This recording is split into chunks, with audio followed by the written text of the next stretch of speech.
Professor Wajackoyah, although I gave directions, I don't know what you wanted to tell the court.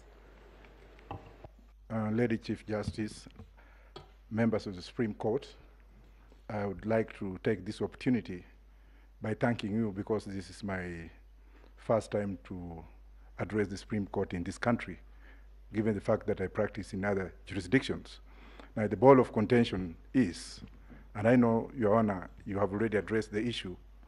The ball of contention is, I'm a presidential candidate.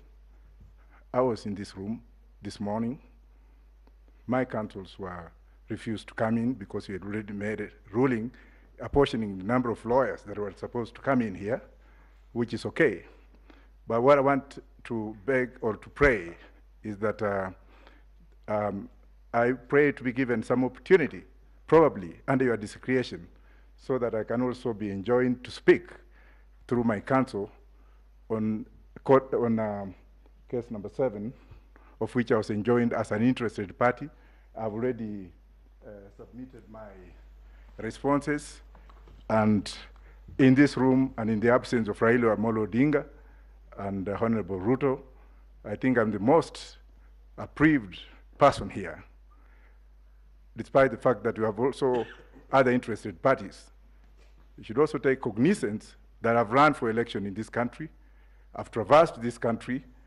I am very seriously injured, and I need to be given an opportunity under exceptional circumstances, if any.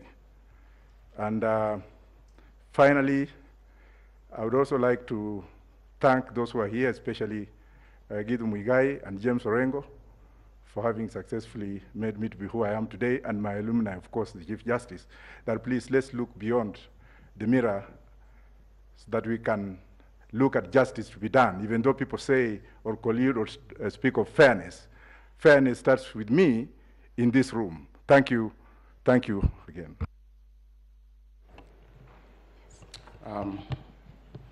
Thank you, Professor Wajackoyah.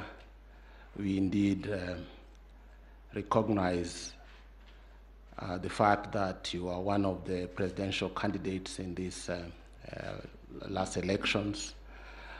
We also are aware that you are an advocate.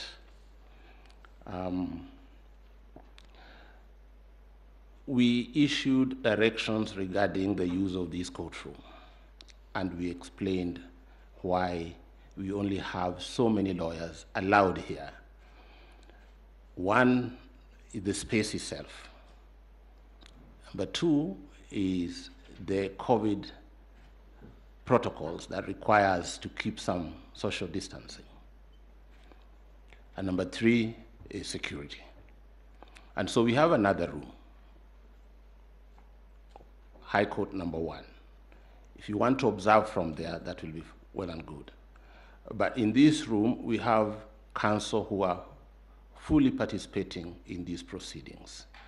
So you can observe from the next door, and that's how it's going to go. You've had the last directions, we've given the further directions, that even those counsel who are here, who exceed the number that we gave this morning, will not be allowed in this room.